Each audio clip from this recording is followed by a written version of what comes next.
down for something I don't remember doing. I'm not going down for a murder that didn't even happen. I didn't know. I'm not going down for something I don't remember doing. And if people can tell the story straight, this is probably why I'm here in the first place. That woman right there says she doesn't remember killing her boyfriend, so she's decided she's not going to jail. Well, if you think that's crazy, one woman got so furious, she didn't just argue, she went after the judge. Another one decided her attorney was the enemy and unleashed all her frustrations on him. And then there's the one who had to be physically stopped from hurting herself. In this video, we will look at some over-the-top reactions of women in court. You'll laugh, you'll gasp, and you might just shake your head in disbelief. Let's get into it.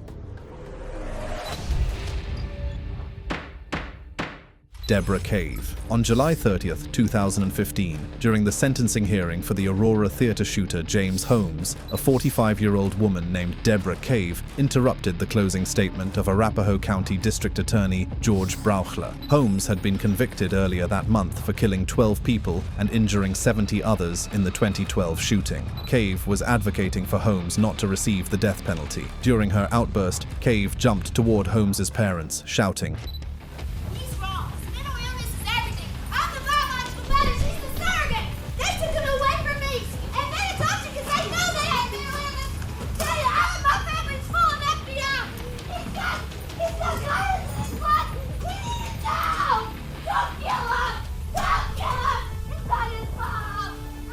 She was tackled by 5 deputies about 15 minutes into Brauchler's statement and was forcibly removed from the courtroom. In the hallway, she continued screaming. Later that day, during her contempt of court hearing, Cave said she had sent photos and letters to Holmes that were returned by the court. She also claimed she had tried to file a motion in 2013 to speak in court, but it was rejected. This motion, called amicus curiae, is for individuals not directly involved in a case who believe they have useful information to offer. District Court Judge Carlos Zamora Jr. ruled that Cave would be held in direct contempt. The sanction that I'm going to impose is 3 weeks in the Arapahoe County Jail. Take her away, Sheriff. Thank you.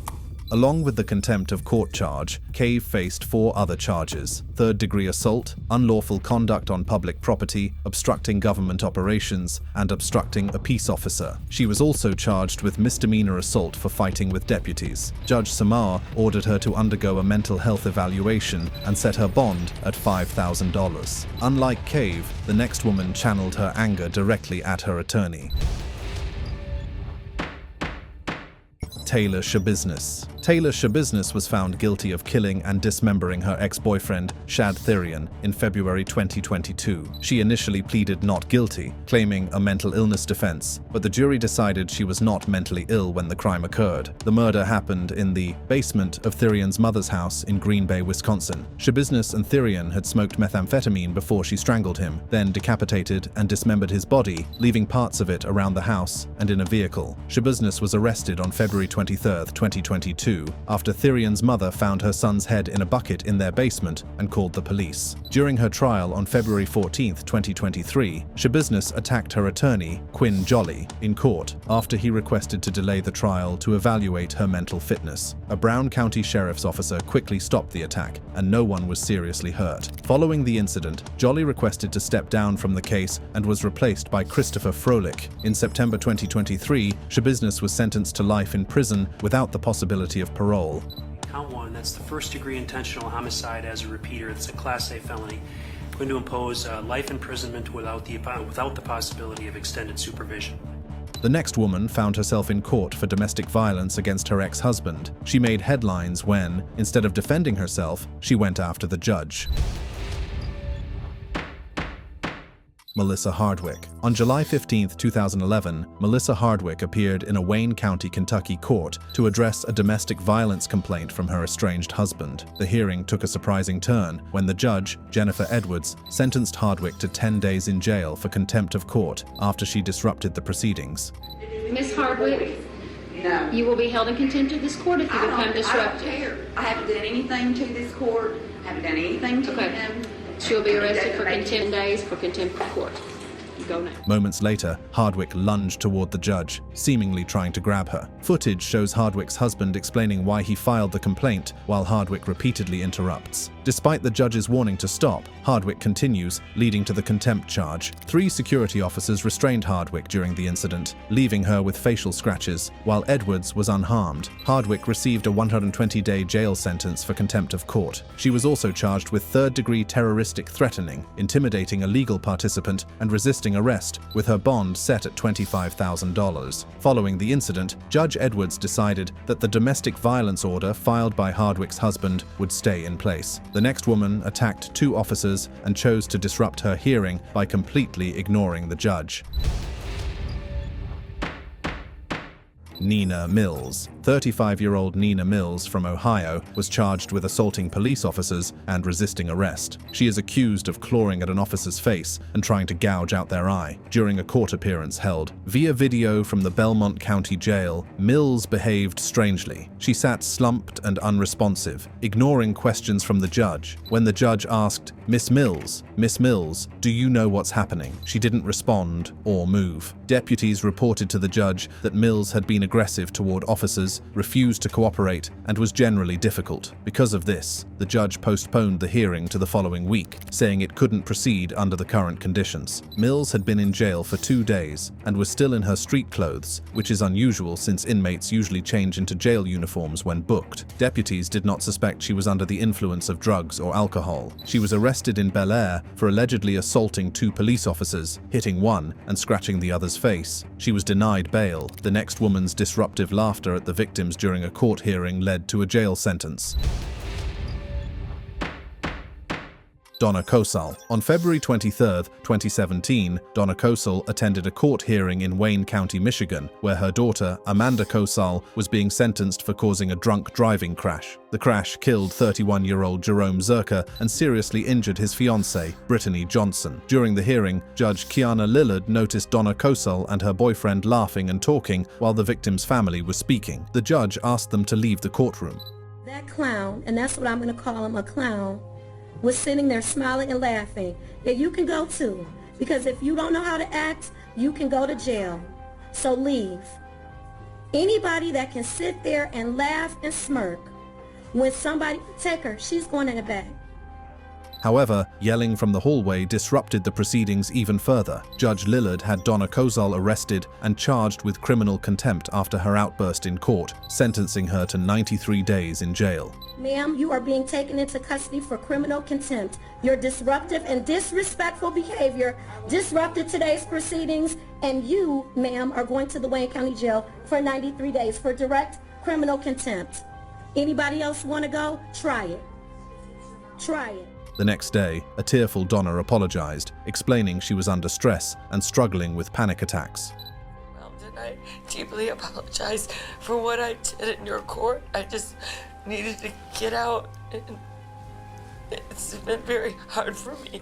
Moved by her apology, Judge Lillard reduced her sentence to the time she had already served, saying, "What you have to understand is as hard as this is for you to see your baby going to prison, imagine what that family feels like when their child is dead. I hope that you learned a valuable lesson from this." Amanda Kosal, responsible for the fatal crash, was later sentenced to 3 to 15 years in prison. The next entry is about a teenage girl who shocked the courtroom by charging at her father's killer.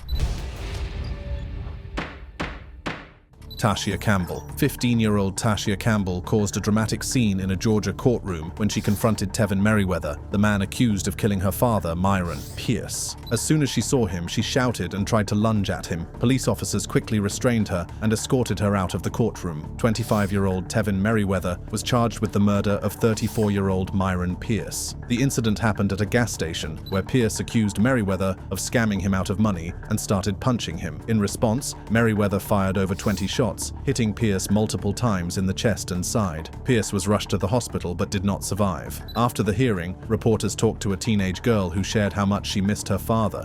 You know, like, you can go to your friends and talk about stuff, like stuff you wouldn't tell your parents, but it was him. I could go to him, talk to him about stuff.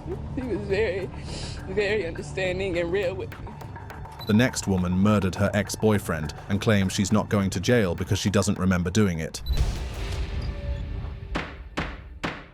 Vegas Bray. In October 2012, Vegas Bray shot and killed her ex-boyfriend Victor Saucedo in Imperial Beach, California. The two had met while serving in the Navy and dated for several months before breaking up at the end of 2011. The breakup happened because Bray was jealous of Saucedo's relationship with the mother of his child, but she continued to pursue him after they split. Bray vandalized Saucedo's car and apartment multiple times, including slashing his tires, smearing peanut butter on his door, and tracking him down after he moved to a new apartment. The day before the shooting, they interacted briefly, but Saucedo told Bray he wasn't interested in the long-term relationship she wanted. Feeling rejected, Bray left his apartment the next morning, but returned in the afternoon with a revolver and shot him 9 times. After the shooting, Bray called 911 and claimed Saucedo had committed suicide. Bray's trial was delayed because of a court-ordered mental evaluation following an outburst in 2013. In 2014, she was declared mentally fit to stand trial. During her trial, Bray's defense argued that she had post-traumatic stress disorder and other mental health issues, causing her to act in an altered state of consciousness on the day of the shooting. A psychiatrist testified that she was in a dissociative automatic state, functioning on autopilot, in a rage, unable to fully control her actions. Bray faced charges of first-degree murder and a firearm enhancement under California law. On November 2, 2015, a jury found her guilty of first-degree murder and ruled that she had intentionally used a firearm to cause death.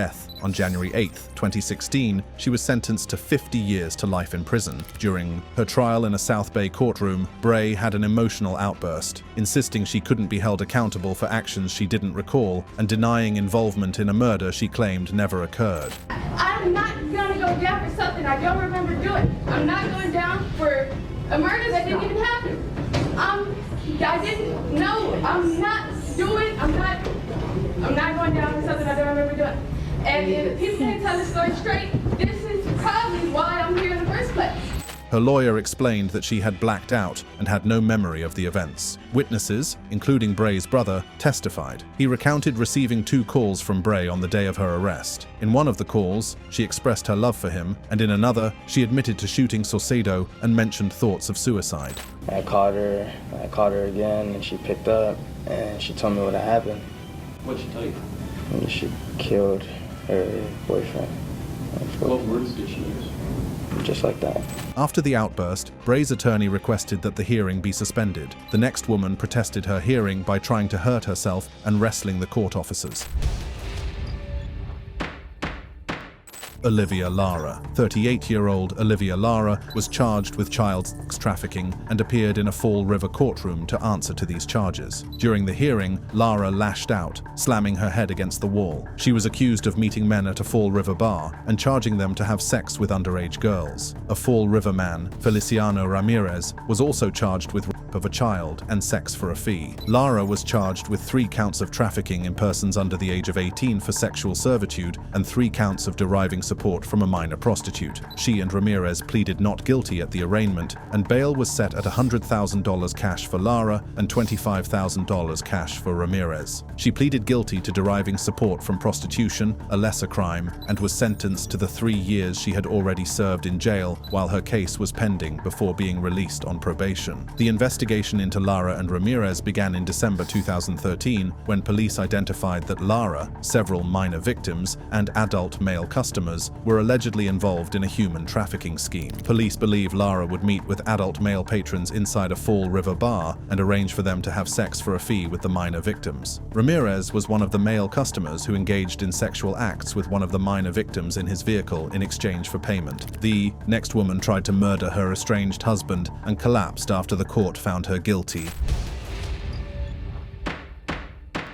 Diana Lovejoy. On November 13, 2017, Diana Lovejoy was convicted of plotting to kill her husband, Greg Mulvihill, in a failed murder-for-hire scheme. She was charged with conspiracy to commit murder and attempted murder. Lovejoy and her firearms instructor, Weldon McDavid Jr., were tried separately for their roles in the crime. Lovejoy did not testify during her trial. At the time of the incident, Lovejoy and Mulvihill were going through a bitter divorce. They had agreed to share custody of their son, and Lovejoy was ordered to pay Mulvihill $120,000. Before the attack, Lovejoy asked her aunt, Diana Clark, if she knew someone who could scare or kill her husband. Clark said she did not. Lovejoy met McDavid in 2015 at a shooting range where he worked. They started a sexual relationship and eventually planned for McDavid to lure Mulvihill to a remote area and kill him. Lovejoy agreed to pay McDavid $1,000 up front and another $1,000 after the murder. On September 1st, 2016, McDavid called Mulvihill and tricked him into going to a secluded spot. Shots were fired and Mulvihill was wounded. McDavid managed to escape.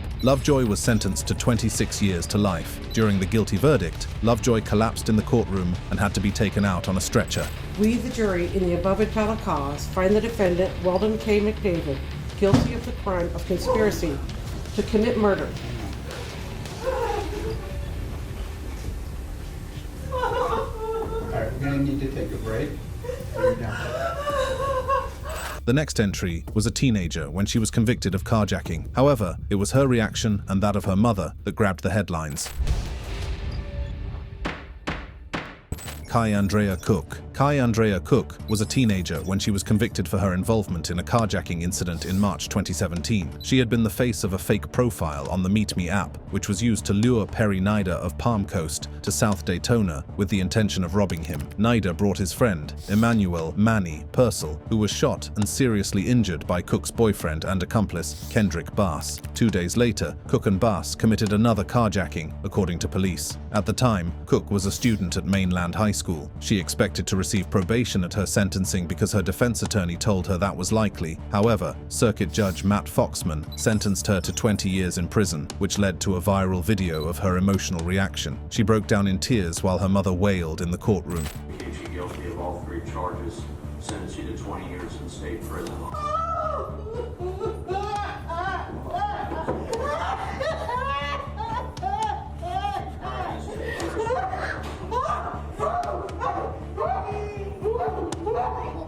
In August 2017, Cook was allowed to withdraw her plea because she had expected probation based on her attorney's advice. In 2018, Cook pleaded no contest and was found guilty of being involved in carjacking, attempted carjacking, and aggravated battery, all involving a deadly weapon. She faced a possible life sentence, but was instead sentenced to 11 years in prison and 20 years of probation. By 2023, at 24 years old, Cook tried to overturn her conviction and sentence. Her lawyer, Anthony Candela, claimed that her former attorneys failed to present important evidence that could have lessened her sentence. However, the judge denied this request, and her conviction and sentence remained unchanged. The next woman murdered 2 of her children and kept their bodies hidden in a freezer for years. Mitchell Blair. A 35-year-old mother of 4, Mitchell Blair, was convicted of killing 2 of her children, Stephen Berry and Stoney Blair, and storing their bodies in a freezer in her Detroit apartment. The case came to light in March 2015 when court officers arrived to evict Blair for non-payment of rent and made the grisly discovery. Blair's surviving children, Gabby Blair and her younger brother, described years of torture and abuse at the hands of their mother. They recalled Blair's obsession with the idea that their siblings had sexually assaulted their youngest brother, leading to intense interrogations and severe punishments. According to Gabby, Blair's youngest son had placed 2 toy figures in a suggestive position, which triggered Blair's violent response. She wrapped an extension cord around Stephen's neck, lifting him off the ground, and then took him to her bedroom, where she denied him food, asphyxiated him with a plastic bag, and tortured him for several days. Stephen eventually died from his injuries, and Blair put his body in the freezer. Blair's paranoia and threats intensified after Stephen's death. She turned her rage towards her 13-year-old daughter, Stoney, interrogating her youngest son about whether Stoney had sexually assaulted him. Despite his initial denials, Blair's aggressive tactics led him to reverse his statement, and she subjected Stoney to increasingly violent abuse. Gabby witnessed her mother hit Stoney in the temple with a 2x4 and then strangle her with a t-shirt. Stoney's body was also placed in the freezer on top of Stephen's. Blair's surviving children were subjected to ongoing torture and abuse, with Gabby recalling being burned with a curling iron and beaten with a wooden plank. She lived in constant fear of becoming the next body in the freezer. Blair was arrested on March 24, 2015, while babysitting children in a different apartment. She faced charges of 2 counts of felony murder, torture, and premeditated murder. During her trial in Wayne County Circuit Court, she made multiple outbursts, openly admitting to killing her children.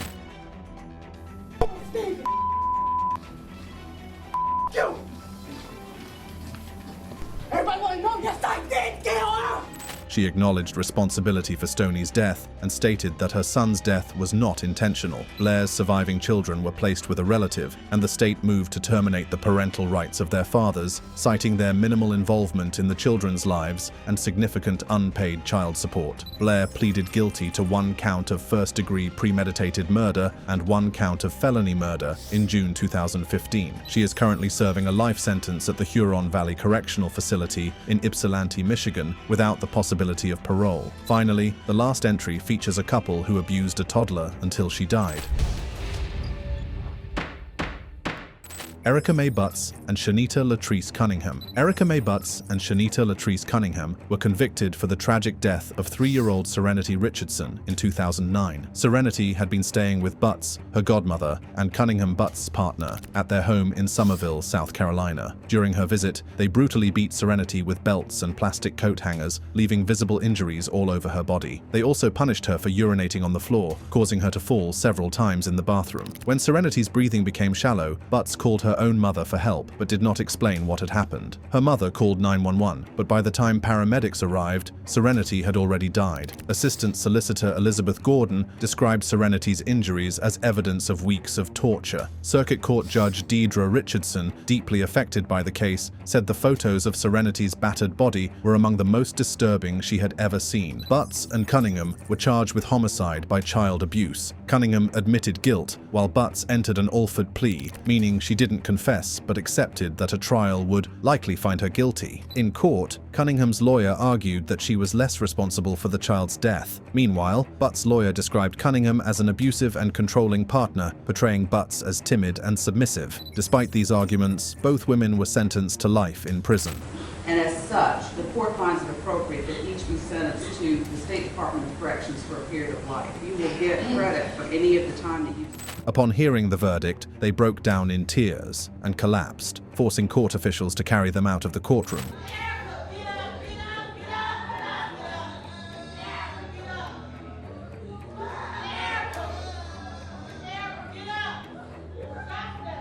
If you enjoyed this video, click on the card showing on your screen right now for more videos.